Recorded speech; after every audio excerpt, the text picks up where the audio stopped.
L'école de l'aviation de chasse à Cognac, c'est une histoire qui débute en 2020 lorsque l'école reprend les traditions de l'école de chasse Tourangelle, elle-même héritière des traditions du centre d'instruction de la chasse créé à Meknès en 1943 et dont on va donc célébrer les 80 ans en décembre prochain. Donc l'arrivée de l'école de chasse à Cognac marque la reprise de 3 missions ici à Cognac sur PC-21.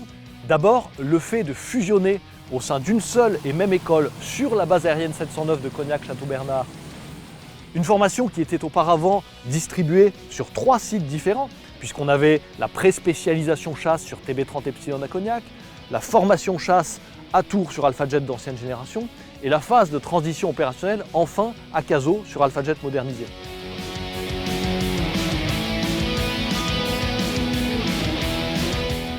On a environ, en gestion en permanence, 150 stagiaires, pilotes et navigateurs à former ici au sein de l'école.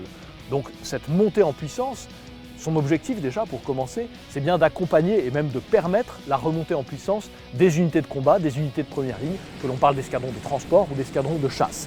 Puisque l'école de l'aviation de chasse, la première des missions qu'elle remplit, la première des formations qu'elle dispense, c'est sur Grob 120 l'orientation des pilotes de l'armée de l'air et de l'espace et de la marine nationale entre les filières transport et chasse.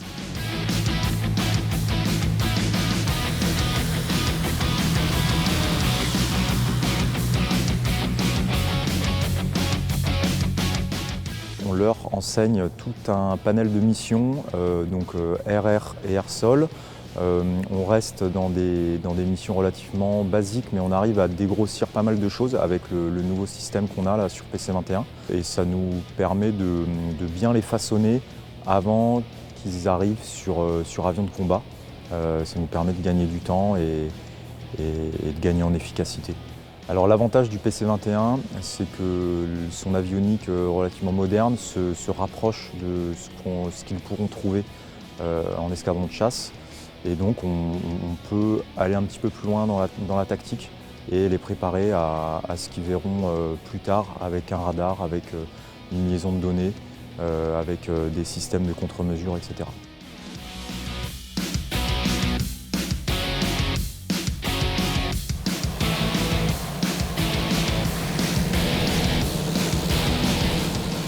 Mes journées, elles sont, comme tout stagiaire, assez denses, essentiellement de la préparation pour les missions. On effectue à peu près quasiment une mission par jour. Donc il y a toute une phase de préparation, de briefing, d'exécution de la mission et de débriefing, notamment grâce au logiciel de débriefing qu'on a sur cet avion qui permettent de débriefer vraiment finement la mission, mais aussi du travail un peu plus académique et théorique pour entretenir les connaissances et enfin du sport. Ce sont vraiment les 3 points, la mission, la partie travail au sol et la partie sport qui rythment mes journées ici à l'EAC. On a à peu près 4 à 5 missions par semaine.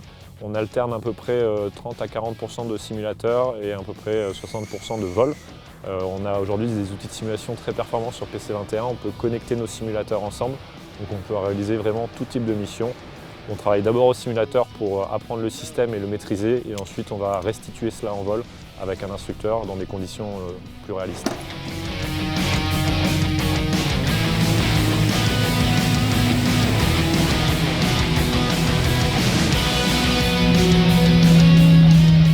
En 2023, nous visons 25 000 heures de vol effectuées sur Grob et PC-21 ici à l'école de chasse, ce qui représente une augmentation de 50% de l'activité par rapport au bilan de 2022.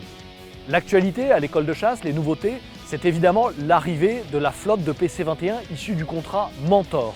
9 nouveaux appareils, 9 nouveaux PC-21 au dernier standard avec des capacités nouvelles. D'abord, l'emport de réservoirs additionnels qui va permettre à nos stagiaires de se familiariser à des configurations avions différentes d'un vol à l'autre, qui vont leur permettre également d'effectuer des missions plus longues, donc plus exigeantes. Je citerai également l'arrivée imminente des dispositifs de vision nocturne qui vont nous permettre d'entraîner, de former nos jeunes pilotes et nos jeunes navigateurs à l'emport de ces dispositifs de vision nocturne. Et ça, c'est emblématique des gains de temps, des économies que le PC-21 permet d'accomplir. Puisque si mes stagiaires apprennent à manipuler ces instruments exigeants sur PC-21 plutôt que sur Rafale ou sur Mirage 2000, c'est autant de temps et d'heures de vol de gagner.